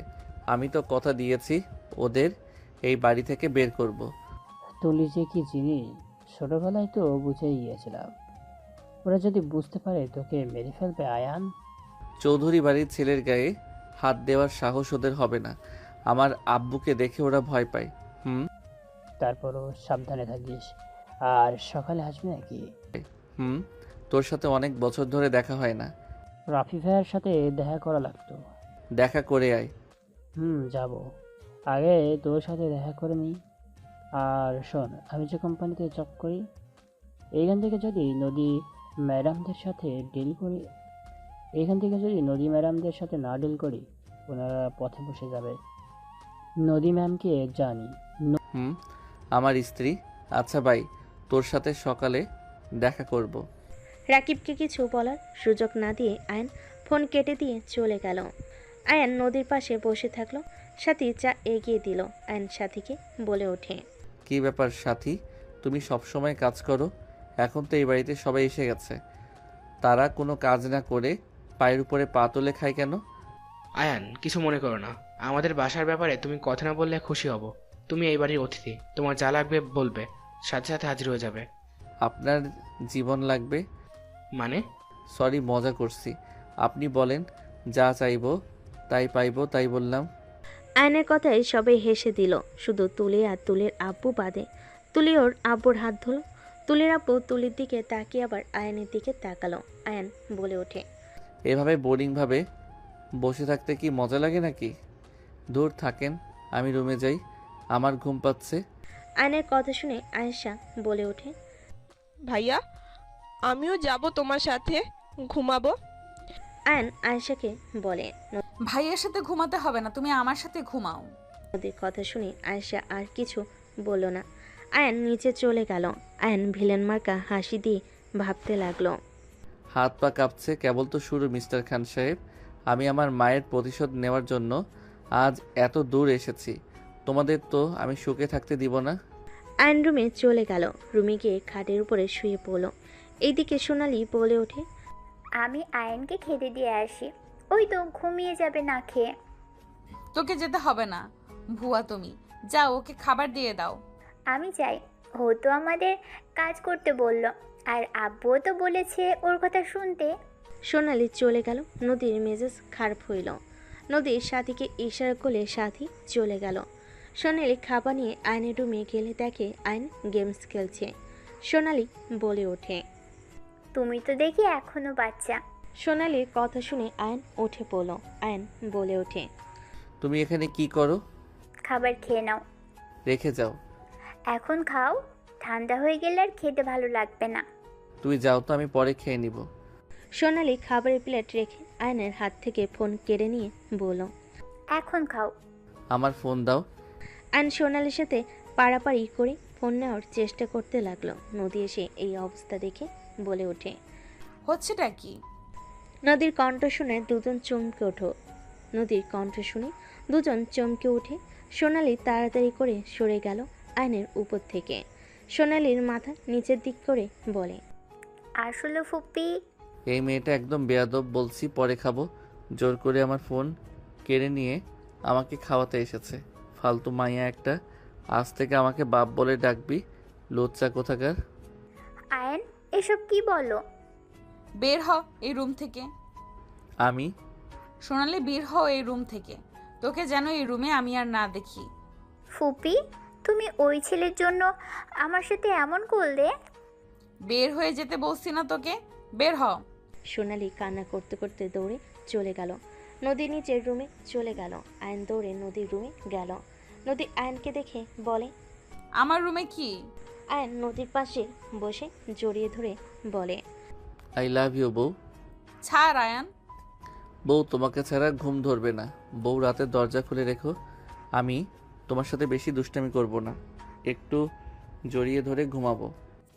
ছাড়ো আয়েশা, আমার সাথে থাকবে, তাই পাগলামি করবে না। এখান থেকে যাও, কেউ দেখে ফেলবে। নিজের বউয়ের সাথে থাকতে চাইলেও লুকিয়ে থাকতে হবে। আমি কোথায় যাব? এমন জীবন কি ভালো লাগে? নিজের রুমে যাও, আর সোনালির থেকে দূরে থাকবে। সাথী ছাড়া আর কারোর আশেপাশে যেন আমি না দেখি। কেন? সাথীকে ছাড়া আমি এই ফ্যামিলিতে কাউকে বিশ্বাস করি না। ও সোনালি মেয়েটা কেমন যেন গায়ে পড়া। ওই তোমাকে পটানোর চেষ্টা করবে, পটানোর জন্য সব করতে পারে, তাই তোমাকে যেন ওর আশেপাশে না দেখি। ওকে মাই ডিয়ার বউ, বউ একটা কিস করি। আয়ন কথাটা বলে নদীকে ঘুরিয়ে ঠোঁটজোড়া নিজের দখলে নিয়ে নিল। নদী আয়নকে সরিয়ে দেওয়ার চেষ্টা করেও পরক্ষণে আর দিল না। নদী ভাবতে লাগলো, না, ওই ছোট মানুষ, যা করতে চায় করতে দেওয়া ভালো। সব সময় দূর দূর করলে অন্য মেয়েদের প্রতি আসক্ত হয়ে যাবে। মানি আর না মানি, ওই তো আমার হাজবেন্ড। আমরা বাঙালি যত যাই বলি না কেন, নিজের স্বামীর ভাগ অন্য কাউকে দেওয়া অসম্ভব। নদী ঠোঁট আয়ন ছেড়ে দিয়ে বলে, জান গেলাম। আয়ন চলে গেল। আয়ন রুমে খাবার খেয়ে ফোনে গেম খেলতে লাগলো। রাত 1টা বাজলে আয়নের ঘুম আসলো না। আয়ন উঠে দরজা খুলে যে রুম থেকে বের হয়ে গেল। নদীর রুমে দরজা আসতে ধাক্কা দিলেই দরজা খুলে গেল। আয়নের মুখে হাসি ফুটে উঠল। আয়ন পা টিপে টিপে ভিতরে গিয়ে দরজা আস্তে আস্তে বন্ধ করে দিল। ডিম লাইটের আলোতে দেখে আয়শা একপাশে শুয়ে আছে, নদী মাঝখানে শুয়ে আছে। আয়ন আস্তে আস্তে করে গিয়ে নদীর পাশে শুয়ে নদীকে নিজের দিকে নিয়ে আসলো। নদীর ঘুম ভেঙে গেল। নদী ঘুমানোর ভান ধরে থাকলো। আয়ন নদীর কোমর জড়িয়ে ধরল, বুকের উপরে মাথা রেখে ঘুমিয়ে গেল। নদী আয়নের স্পর্শে কেঁপে উঠতে লাগলো। নদী আয়নকে জড়িয়ে ধরে ঘুমিয়ে গেল। সকালে ভোরে আয়নের ঘুম ভাঙলে আয়ন আস্তে আস্তে করে রুমে চলে গেল। নদীর ঘুম ভাঙলে দেখে আয়েশা চোখ টলছে। নদী উঠে বলে, গুড মর্নিং আপুমনি। নদীর কথাই আয়েশা জড়িয়ে ধরে বলে, গুড মর্নিং আপু। আপু আজকে হাঁটতে যাবে? চলো দুইজন ফ্রেশ হয়ে নামাজ পড়ে নিই, তারপর দুইজন মিলে যাব। আয়েশার কথায় আয়েশা নদীর সাথে ওয়াশরুমে গিয়ে ফ্রেশ হয়ে অজু করে দুজনেই নামাজ পড়তে লাগলো। নামাজ পড়া শেষ করে দুজন বের হয়ে গেল। কিছু দূর গেলে হুট করে আয়ন পিছন থেকে দৌড়ে এসে বলে, গুড মর্নিং বউ এবং আপুমণি। ফাজিল, এখানে কি? আয়েশা বলে ওঠে, ভাইয়ার বউ কে? তোমাকে সিক্রেট কথা বলি, কাউকে বলবে না, প্রমিস করো। আয়ান, বেশি বেশি হয়ে যাচ্ছে কিন্তু। তোমার আপুমণি আমার বউ হয়, আর আমি তোমার আপুমণির হাজবেন্ড হই, এইটা যেন কাউকে বলো না, ওকে? আয়েশা আয়নকে প্রমিস করে আয়ন বলে ওঠে। আয়েশা অবাক হয়ে গেল। আয়ন আয়েশাকে নিয়ে হাঁটতে লাগলো। নদীও ওদের পিছন পিছন যেতে লাগলো। তিনজন হাঁটাহাঁটি করে একটা বেঞ্চিতে বসলো। আয়েশা পানি খেলো। নদী পানি খাইয়ে আয়নের দিকে ধোলে আয়নও পানি খেতে লাগলো। আয়ন ঘড়ির দিকে তাকিয়ে বলে, ওকে, তোমরা বাসায় চলে যাও, আমি পরে যাব। আয়ন ওইখান থেকে চলে গেল। আয়ন সোজা রাকিবের সাথে দেখা করতে চলে গেল। 1 মাস পর আয়ন বাসার ভিতরে ঢুকতে দেখে তুলির আপু তুলি বসে আছে। আরুষ? আয়ন তুলির আব্বুর কথা শুনে মুচকি হাসি দিয়ে সামনে সোফায় বসে পায়ের উপর পা তুলে বলে, চিনতে 1 মাস লেগে গেল। আমি বলেছিলাম না আব্বু, ওই আরুষ। একদম ঠিক ডিয়ার, আমি সেই আরুষ যাকে একদিন তার মায়ের সাথে মেরে ঘাট ধাক্কা দিয়ে বের করে দিয়েছিলি তোরা। আমি সেই আরুষ। চৌধুরী বাড়ির ছেলে তুই? হ্যাঁ, আমি চৌধুরী বাড়ির ছেলে, তোদের জম মিসেস তুলি। আপনাকে দেখে আমার বড্ড হাসি পায়। এত দেমাগ সব কোথায় গেছে? এখন মেয়েকে নিয়ে বাপের বাড়িতে থাকতে হয়, স্বামীর আদর ভালোবাসা থেকে বঞ্চিত। হা হা হা। আমার খুব ভালো লাগছে এই 1 মাস স্বামীর এত সুন্দর ভালোবাসা, প্রতিনিয়ত গালাগালি, এত আদর করে। হা হা হা। অ্যান হাসতে লাগলো। তুলি রেগে অ্যানের মাথায় ফুলদানি দিয়ে বাড়ি মারলে। সাথে সাথে নদী চিৎকার দিয়ে বলে ওঠে, তুলি। নদীর কণ্ঠ শুনে তুলির আব্বু তুলি পিছনে ঘুরে তাকাতে দেখে নদীর সাথে সবাই দাঁড়িয়ে আছে। অ্যান কপাল ধরে নদীর দিকে অসহায়ভাবে তাকিয়ে আছে। তোমাকে আমি বারবার বলছিলাম, তোমার ভাই ভাতিজি আমাকে সহ্য করতে পারে না। ওরা চায় না তোমার কোম্পানি লসের হাত থেকে বাঁচুক। আমি তোমাকে এতবার বললাম, ওরা চাচ্ছে আমাকে মেরে তোমার সাথে আমার ফ্যামিলির সাথে ঝামেলা বাঁধিয়ে দেওয়ার। তুমি আমার কথা বিশ্বাস করলে না। দেখো নিজের চোখে। ফুপি ফুপি ওই মিথ্যা বলছে, ওই আমাদের ফাঁসাচ্ছে। নদী ওই মিথ্যা বলছে, ওই আমাদের ফাঁসাচ্ছে। নদী এসে সজোরে তুলির গালে থাপ্পড় মারল। তুলি নিজেকে কন্ট্রোল করতে না পেরে ফ্লোরে পড়ে গেল। নদী দৌড়ে গিয়ে আয়নের মাথায় চেপে ধরল। নদী নিজের ওড়না ছিঁড়ে আয়নের মাথায় বেঁধে দিয়ে বলতে লাগলো, আই এম সরি আয়ান, আমি বুঝতে পারি নাই। আমি ভাবতেই পারছি না ওরা সত্যিই তোমার ক্ষতি করবে। আমি যদি তোমার কথা শুনতাম তাহলে এমন কিছুই হইতো না। নদী তুই ওর মিথ্যা জালে ফেসে যাচ্ছিস। Shut up. আর একটা কথা তোমরা বাপ বেটি বলবে না। তোমাদের অনেক সহ্য করেছি, আর না। নদী তোর কাছে আমাদের থেকে এই ছেলে বড় হয়ে গেল, এই জন্যই বলে টাকা থাকলে সবাই বিক্রি হয়ে যায়। যা শাট আপ। একদম আমাকে ইমোশনাল ব্ল্যাকমেল করবে না। অনেক ব্ল্যাকমেল করেছো, আর না। বউ অনেক ব্যথা লাগছে। আয়ান কথাগুলো বলে কান্না করতে লাগলো। তুলির আব্বু অবাক হয়ে গেল। তুলি কিছু বলার আগে নদী আয়নকে বুকের সাথে জড়িয়ে নিয়ে কপালে চুমু দিয়ে বলে, আয়ান পাগল, কান্না করো না, ব্যথা ঠিক হয়ে যাবে। আমাকে তুমি ক্ষমা করে দাও।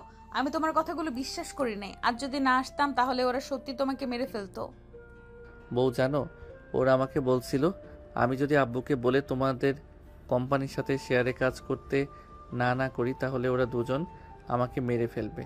আমি হাসতে হাসতে বলছি আমি মরে গেলেও করব না, যা ইচ্ছা করো। আর তুলি রেগে সোজা আমার মাথায় বাড়ি মারলো। আয়নের কথা শুনে নদী রেগে গেল। তুলি উঠে কিছু বলতে যাবে, নদী রেগে তুলিকে হাতের উল্টা পিঠ দিয়ে সজোরে থাপ্পড় মেরে বলে, আমি এত কিছু কাদের জন্য করছি? সব তো তোমাদের জন্যই। সেখানে তোরা আমার পেছনে লাগছস। দিন রাত না খেয়ে কষ্ট করে আজ এত দূর এসেছি, আর সেখানে তোরা আমার পেছনে ছুরি মারলি। নদী ওই তোকে ভুল বুঝাচ্ছে, আমরা তোর ক্ষতি কিভাবে চাইবো? চুপ, একদম চুপ। তোমরা দুইজন আর কিচ্ছু বলবে না। এখন এই বাসা থেকে বের হয়ে যাবে, না হলে আমি তোমাদের ঘাড় ধাক্কা দিয়ে বের করে দিব। আমি 4 মিনিট সময় দিলাম, এর ভেতরে যদি না বের হও তোমাদের জন্য মোটেও ভালো হবে না। নদীর কথা শুনে তুলির আব্বু রেগে বলে ওঠে, কি করবি তুই? বের হব না, এটা আমাদের বাসা, বের হলে তুই হ। এইটা আমার বাসা, তোমার কিভাবে হয়? এইটা আমার নামে করে দিছস, ভুলে গেছস নাকি? আমি কবে তোমাদের নামে লিখে দিলাম? তুলি দলটা নিয়ে আয়। তুলি দলিল বের করে নিয়ে এসে দেখালো। নদী থমকে গেল। নদী বলে ওঠে, এইভাবে আমাকে ধোকা দিলে তোমরা? চুপ কর, এখন বের হ। আমি তোমাদের নামে মামলা করব। বাসা থেকে বের হয়ে যা ইচ্ছা কর, নাইলে ঘাড় ধাক্কা দিয়ে বের করে দিব। আমার বাড়ি থেকে আমি কোথাও যাব না, আমি পুলিশ ডাকবো। আমার কাছে প্রমাণ আছে। কিসের প্রমাণ? নদী ওর ফোনের রেকর্ড বের করে চালু করে দিলে তুলির আব্বু অবাক হয়ে গেল। তুলি হুট করে ফোন কেড়ে নিয়ে সজোরে আছাড় দিয়ে ফোন ভেঙে ফেলো। নদীর আব্বু বলে ওঠে, বড় খোকা, তোরা যা শুরু করেছোস, তোদের কপালে দুঃখ আছে। আমার মেয়েকে ঠকিয়ে এই বাড়ি লেখে নিয়েছোস না? আমি তোকে অভিশাপ দিচ্ছি, তোদের কোনোদিনও ভালো হবে না। যার যেমন ইচ্ছা অভিশাপ দাও, ওর মাও তো ওকে অভিশাপ দিয়েছিল, তাতে কি হয়েছে? আয়েশাকে মেরে ফেললে সব সমাধান হয়ে যাবে। অবশ্যই কি বলো? ঠিক বলেছি, ওকে মেরে ফেললে তোর আর কোনো সমস্যা থাকবে না। আপু, আমি মরতে চাই না। নানুকে বলো না আমাকে মেরে যেন না ফেলে। আমি বেঁচে থাকতে তোমার ক্ষতি কেউই করতে পারবে না। ছি ভাই, তুমি এত নিচে নেমে গেছো। আর তুলি, তুই মা হয়ে এমন জঘন্য কাজ কিভাবে করতে পারিস? এই বুড়ো, তুমি আমাদের সাথে থাকবে নাকি মেয়ের সাথে? যদি থাকো এখানে থাকি যাও, নাইলে মেয়ের সাথে আউট হয়ে যাও। আল্লাহর দোহাই লাগে, বাপ্পিটি এবার থামো। আল্লাহ ভয় পাও তোমরা, যা শুরু করছো। আম্মু চুপ করো। তোর দেখি সাহস বেড়ে গেছে। বোবা থাকতে বলছি, ভুলে গেছস? ওয়েট, মজা দেখাচ্ছি। এইসব হচ্ছেটা কি? সবাই পিছনে ঘুরে তাকাতেই তুলির আব্বু বলে ওঠে, চৌধুরী সাহেব, আপনার ছেলেকে এখান থেকে নিয়ে যান, যদি আপনার ছেলের ভালো চান তো। আমার ছেলেকে নিয়ে যাব মানে? আপনি আমাদের সামনে আমাদের বৌমাকে মারছেন, আপনার সাহস তো কম না। আরুষ, তুই কি কাপুরুষ হয়ে গেলি নাকি? তোর সামনে তোর স্ত্রী মরছে আর তুই চুপ করে তাকিয়ে দেখছোস? বউ মানে? মিসেস তুলি, হাই, চিনতে পারছো? রাকিব? একদম। বাহ, জানে মন, আমাকে চিনতে পারছো। গার্ড, এই রাকিব আর আয়নকে ধরো। আয়নের আব্বু আম্মু রাফি বলে ওঠে, খান সাহেব, আমার ভাইয়ের গায়ে হাত উঠলে আপনি কিন্তু শান্তিতে থাকতে পারবেন না। আমার শান্তির দরকার নাই। গাটা আয়ন রাকিবকে মারতে লাগলো। রাকিব ফাইট করতে লাগলো, আন মার খাইতে লাগলো। আয়ন শুধু তুলির আব্বুর দিকে তাকিয়ে আছে। রাফি ফাইট করতে গেলে আয়ন বলে ওঠে, ভাইয়া তুই সবাইকে নিয়ে এখান থেকে চলে যাও। রাকিব তুই এখান থেকে চলে যা, তোর স্ত্রী সন্তান আছে, তুই চলে যা। আমি কোথাও যাব না। আজ আমি তুলিকে খুন করব, সাথে খান সাহেবকেও। আমার সে রাগ এখনো আছে, আমি কিছু বলি নাই। আজও আমার খালার মৃত চেহারাটা যখন ভেসে ওঠে, আমার মাথায় আগুন ধরে যায়। রাকিবের কথাই আয়নের চোখের সামনে ওর মায়ের চেহারা ভেসে উঠল। আয়ন চোখ বন্ধ করে নিল। আয়ন চোখ খুলে আয়নের চোখ লাল বর্ণ ধারণ করে। আয়ন রাগে হাত মুঠো করে ফেল।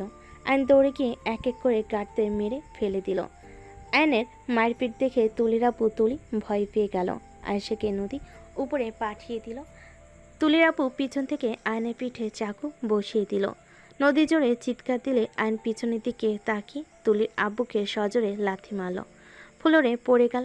রাফি রাকিব মারতে যাবে, সাথে সাথে আয়ন ওদের দুজনের হাত ধরে বলে, ভাইয়া রাকিব তোমরা এখান থেকে চলে যাও, এটা আমার সময়, আমি আমার মায়ের প্রতিশোধ নিব। এখানে তোমাদের সাথে তার কোনো শত্রুতা নাই, যা শত্রুতা আমার সাথে। আয়নের কথা শুনে সবাই অবাক হয়ে গেল। আয়ন দৌড়ে গিয়ে তুলির আব্বুর কলার ধরে তুলে ঘোষাতে লাগলো, আর প্যান্টের বেল্ট খুলে তুলির আব্বুকে মারতে লাগলো। তুলির আব্বু আকুতি মিনতি করতে লাগলো। আয়ন চুলের মুঠো ধরে কান্না করতে করতে বলে, আমার মাও তোর কাছে আকুতি মিনতি করে বলেছিল আমার আরুষকে ছেড়ে দিতে, তুই আমার মাকে মেরেছিলি, তোর জন্য আমার মা আমাকে ছেড়ে চলে গেছে। আমি তোকে আজ মারতে মারতে মেরে ফেলবো। আমি ভেবেছিলাম এখন থেকে তোকে বের করে দিব ঘাড় ধাক্কা দিয়ে, বাট তুই আসলে মৃত্যু ডিজার্ভ করস। আরুষ, আব্বুকে ছেড়ে দাও। আয়ন তুলির দিকে রেগে চুলের মুঠি ধরে বলে, আমি তোর কাছে এভাবে বলেছিলাম আমার মাকে ছেড়ে দিতে, বাট তুই আমাকে কি বলেছিলি সব প্ল্যান তোরা বাপ মেয়ে মিলে করছস, তাই না? আমি তোদের কিভাবে মারবো দেখ। আয়ন নদীর আব্বুর হাত থেকে লাঠি নিয়ে দুজনকে মারতে লাগলো। আয়নের যত শক্তি ছিল সব শক্তি দিয়ে মারতে লাগলো। আয়েশা দৌড়ে এসে আয়নের পা ধরে বলে, ভাইয়া আমার আম্মুকে ছেড়ে দাও, আমার আম্মুকে ছাড়া আমি থাকতে পারবো না। আমার আম্মু অনেক কষ্ট পাচ্ছে ভাইয়া, আমার আম্মুকে ছেড়ে দাও। আয়েশার জায়গায় নিজেকে দেখতে পেল। আয়ন রাগে এক বাড়িতে লাঠি ভেঙে ফেল। আয়ন হাঁটু গেড়ে বসে চিৎকার করে কান্না করতে করতে বলল, আমার মাকে তোরা ফিরিয়ে দে। তোদের কি ক্ষতি করেছিলাম আমরা? আমার মাকে কেন আমার থেকে কেড়ে নিলি? সেদিন যদি আমার মাকে এভাবে মেরে আমাদের বের করে দিতি, আজ তো অন্যরকম হতে পারতো। আজ আমার পাশে আমার মা থাকতো, আজ আমি সাকসেসফুল। অথচ যার জন্য এই সাকসেসফুল হতে চেয়েছি সেই মানুষটাকে তোরা কেড়ে নিয়েছিস। শুধুমাত্র তোদের কারণে আমার মা আজ আমার সাথে নাই, যার জন্য এমন করলি। তুই তো সেই সংসার করে খাচ্ছিস। পড়াশোনা একবার ফার্স্ট হবে, না হয় একবার সেকেন্ড, এভাবে তো চলে।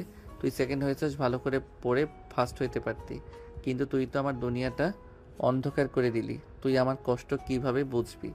এই যে তোর মেয়েকে দেখতে পাচ্ছিস, এই জানে মা হারানোর কতটা কষ্টের। তোরা ওকে মেরে ফেলতে চাইলি, দেখ ওই তোকে বাঁচাতে দৌড়ে এসেছে। আয়নের কথায় সবার চোখে পানি চলে আসলো। তুলি আয়নকে বলতে লাগলো, আয়ান, আমাদের ক্ষমা করে দাও। আমরা বুঝতে পারি নাই তোমার মা আত্মহত্যা করবে। বিশ্বাস করো, এটা শুনে আমার অনেক খারাপ লেগেছিল। আমি ভাবতে পারিনি সেই আত্মহত্যা করবে। আমি তোকে ক্ষমা করব না, আমি তোদের কাউকে ক্ষমা করব না, আমি তোকে মেরে ফেলবো। আয়ন পড়ে থাকা চাকু নিয়ে যে আঘাত করতে যাবে, সাথে সাথে আয়নের আম্মু দৌড়ে এসে আয়নের হাত ধরে বলে, আয়ান, আমি তোর আসল আম্মু।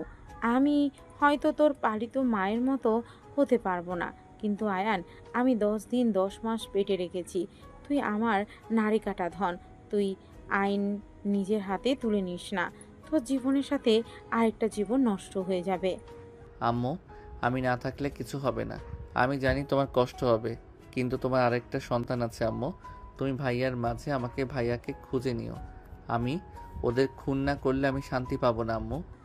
আমার না হয় রাফি আছে, কিন্তু তোর কিছু হলে নদী কাকে নিয়ে থাকবে? নদীর তো শুধু তুই আছস। উনি আমাকে ভালোবাসে না, ওনার এক্স বয়ফ্রেন্ড আছে, তাকে এখনও ভালোবাসে। আমাকে সেই সহ্য করতে পারে না। আমি না থাকলে তার কিছু যায় আসবে না। একদম ঠিক। আমি তো তোমাকে ভালোবাসি না, তুমি ঠিক আছো। আর তুমি নিজেও আমাকে ভালোবাসো না। ভাই আর তুলির উপরে প্রতিশোধ নেওয়ার জন্য হয়তো আমাকে বিয়ে করেছো।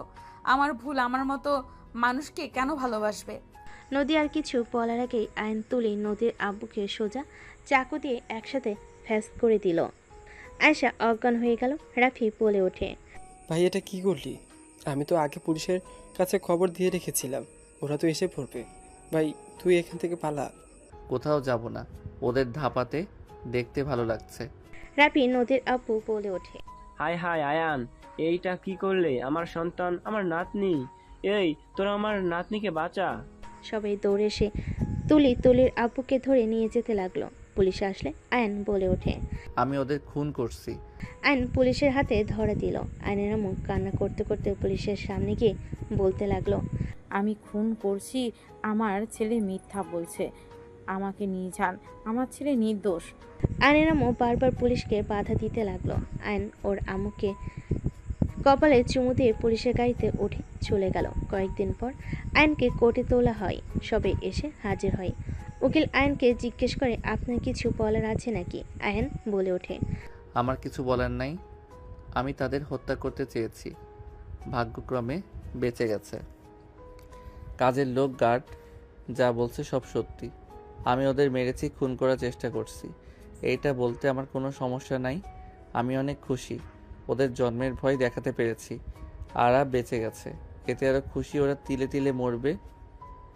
একেবারে মরলে আনন্দ আসতো না। এখন যদি আমার ফাঁসি হয় তাতেও কোনো আফসোস নাই আমার। আয়নের কথা শেষ হতেই হঠাৎ করে কেউ বলে ওঠে, আমার ছেলে নির্দোষ, ওদের আমি খুন করার চেষ্টা করেছি। আমার ছেলে আমাকে বাঁচানোর জন্য মিথ্যা বলছে জজ সাহেব। আয়নের মায়ের কণ্ঠ শুনে সবাই চমকে গেল। পিছনের দিকে ঘুরে তাকাতে আয়ন ওর মাকে দেখে দৌড়ে যেতে নেবে, পুলিশ আটকে দিল। আয়ন বলে ওঠে, মা তুমি বেঁচে আছো, এই আমাকে ছাড়েন, আমি মার কাছে যাব।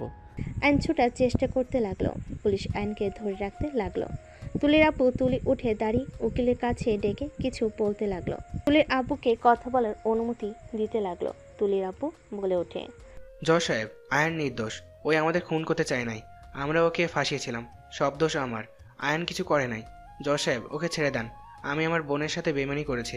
আয়নকে আপনারা দয়া করে ছেড়ে দেন, আমি সব প্রমাণ দিচ্ছি। ওদের সবাইকে আমি ভয় দেখিয়ে মিথ্যা বলতে বলেছিলাম। তুলির আব্বুর কথা শুনে সবাই বলতে লাগলো। জজ সাহেব সব প্রমাণ দিলে আয়ন নির্দোষ প্রমাণ হলেন আয়নকে ছেড়ে দেওয়ার অনুমতি দিল। তুলির আব্বুকে 2 বছরের জেল দিয়ে দিল। আয়ন দৌড়ে গিয়ে ওর মাকে জড়িয়ে ধরল। তুলির আব্বুকে পুলিশ নিয়ে যেতে নিল। আয়নের কাছ দিয়ে যেতে তুলির আব্বু বলে, আমাকে ক্ষমা করে দিও, তোমাদের ভালোবাসার কাছে আমি হেরে গেলাম। বোন, আমাকে ক্ষমা করে দিস।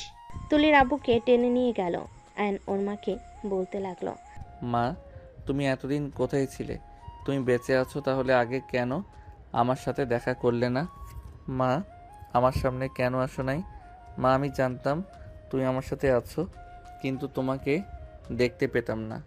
আয়নের মা চলে যেতে নিলে সবাই আয়নের মায়ের পিছন পিছন যেতে লাগলো। আয়নের মায়ের পিছন পিছন যেতে যেতে বলে, মা আমার সাথে কথা কেন বলছো না? মা আমার প্রশ্নের উত্তর দাও মা, এভাবে পালিয়ে কেন যাচ্ছ?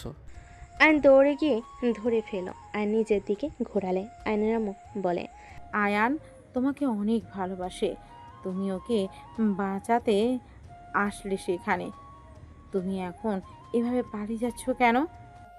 আরুষ ওইটা খালা না। কি বলস? এটা তো মা। রাকিব কাছে গিয়ে মুখোশ খুলে দিল। আয়ন কয়েক পা পিছিয়ে গেল। আয়ন বলে ওঠে, খালা তুই মা সেজে এসে আমাকে এভাবে ধোকা কেন দিলে? তোকে জেলে যেতে দেখে আমি কিভাবে চুপ করে থাকবো? আমি তোর মা, মতো মুখোশ এই জন্য পড়ছি। আমি জেলে গেলে তুই তো এটাই ভেবে খুশি হবি তোর মা বেঁচে আছে, আর কোনো প্রতিশোধ নিবি না। আরুষ, তুই যা করছস এতে তোর মা বেঁচে থাকলেও কখনোই খুশি হইতো না। তোর মা তোকে একজন সফল ব্যক্তি হিসেবে দেখতে চেয়েছে, খুনি হিসেবে না। তুই প্রতিশোধের আগুনে ভুলে গেছস তোর মা কি চায় আর তুই কি করছিস। খালা, আমি কি করতাম? ওদের দেখলে আমার মাথা খারাপ হয়ে যেত। ওরা জঘন্য, ওরা মানুষকে মানুষ মনে করতো না। কুত্তার সাথে কি কুত্তা হওয়া যাবে? আয়ান, নিজের মাথা থেকে মায়ের ভূত নামিয়ে ফেল। নিজের বাবা মা ভাই বোন ছেড়ে তাদের নিয়ে সুন্দর জীবন উপভোগ কর। আমাদের জীবনটাই এমন কষ্ট হতে হবে, এটা কখনোই থামবে না। তুই আর আমাদের মাঝে আসিস না। আল্লাহ তোকে ভালো রাখুক। আল্লাহ হাফেজ। কে কিছু বলতে না দিয়ে রাকিবের সাথে চলে গেল। 3 বছর পর। আয়ান, নদীর কোনো খোঁজ পেলি? আম্মু, আমি তো খুঁজছি, কোথাও তো পাই না। ওই কোথায় আছে কিছু বুঝতে পারছি না। আমি নদীর খোঁজ পেয়েছি। নদী কক্সবাজারে আছে। কোন হোটেলে কত নাম্বার রুমে সব তোকে হোয়াটসঅ্যাপে দিয়ে দিচ্ছি, চলে যা। সত্যি? হ্যাঁ। আয়শা, তোর মেয়েও আছে। আমার মেয়ে মানে? হ্যাঁ, তোর নদীর মেয়ে হয়েছে। 1 বছর হয়ে গেছে। এত কিছু কিভাবে জানো? তুমি কি আগে থেকে ওর খবর জানতে? আমাকে তুমি মিথ্যা বলতে কিছু জানো না। হ্যাঁ, সব জানতাম। নদী কোথায় থাকে, কি করে, সব জানি। তোর শিক্ষা পাওয়ার দরকার ছিল, তাই শিক্ষা দিলাম। হোয়াটসঅ্যাপ সব দিয়ে দিয়েছি, চেক কর। আমি গেলাম। রাফি চলে গেল। আয়ন খুশি হয়ে দৌড়ে রুমে গিয়ে ফ্রেশ হয়ে রেডি হয়ে ওর আম্মুর কপালে চুমু দিয়ে বের হয়ে গেল। কক্সবাজারে পৌঁছাতে পৌঁছাতে সন্ধ্যা হয়ে গেল। আয়ন ওই হোটেলের পাশে রুম নিয়ে চলে গেল। আয়ন গোসল করে পোশাক পরিবর্তন করে রুম থেকে বের হইল। ওয়েটার খাবার নিয়ে যেতে নিলে আয়ন ওয়েটারকে প্রমাণ দেখিয়ে আয়ন মুখ ঢেকে খাবার নিয়ে রুমের সামনে গিয়ে কলিং বেল বাজালো। আয়ন ভিতর ঢুকতেই নদী খাবার রেখে চলে যেতে বলল। আয়ন খাবারগুলো টেবিলের উপর রেখে নদীর দিকে যেতে লাগলো। নদীর পাশে বসলে নদী রেগে বলে ওঠে, তোমার সাহস কি করে হয় আমার পাশে বসার? নদী থাপ্পড় মারতে যাবে, আয়ন সাথে সাথে হাত ধরে টান দিয়ে খাটের উপর ফেলে দিল। নদী আয়নের জায়গা মতো লাথি মারতে যাবে, সাথে সাথে আয়ন মাস্ক খুলে বলে ওঠে, বউ। আয়ান, তুমি এখানে কি করছো? জান, সরি। নদী ধাক্কা দিয়ে সরিয়ে দিয়ে বলে, এখানে ঠিকানা কে দিল? জান, আই এম সরি। রাগ করে থেকো না। 3 বছর তো শাস্তি দিলে, এইবার তো ক্ষমা করে দাও। জান, আমাদের রাজকন্যা কোথায়? সাথীর হাজবেন্ড সাথীর আয়েশার সাথে ঘুরতে গেছে। বের হয়ে যাও, তোমার সাথে কোনো কথা বলতে চাই না। জান, আমি তোমার সাথে অন্যায় করছি মানছি, বাট আমি যে তোমাকে ভালোবাসি এইটা মিথ্যা না। আমি সত্যি তোমাকে অনেক ভালোবাসি। নদী চলে যেতে নিলে আয়ন নদীর হাত ধরে টান দিয়ে নিজের সাথে জড়িয়ে নিয়ে ঠোঁটে ঠোঁট বসিয়ে দিল। হঠাৎ করে কাশির শব্দ হলে আয়ন লাফ দিয়ে উঠে পড়ল। সাথী বলে ওঠে, আয়াত ঘুমিয়ে গেছে, দিয়ে যাব নাকি নিয়ে যাব? নদী আয়ন লজ্জা পেয়ে গেল। আয়ন লজ্জায় আয়াতকে কোলে তুলে নিয়ে বলে, যাও। সাথী চলে গেল। আয়াতকে দেখে বলে, মাশাআল্লাহ, আমার মেয়ে তো পুরো তার মায়ের মতো হয়েছে। আমার মেয়ে আমার মতো হবে না তো কার মতো হবে? তাও ঠিক। দরজা লাগিয়ে দিয়ে আয়াতকে শুইয়ে দিয়ে নদীর দিকে ঘুরে টান দিয়ে খাটে শুইয়ে দিয়ে বলে, আয়াত চাই তার আরেকটা ভাই বোন হোক। মোটেও চাচ্ছে না। চাচ্ছে। আয়ন কথাটা বলে ঝাঁপিয়ে পড়ল। নদী আয়নের কাছে ব্যর্থ হয়ে আয়নের সাথে তাল মিলিয়ে আদর করতে লাগলো। বাকিটা ইতিহাস।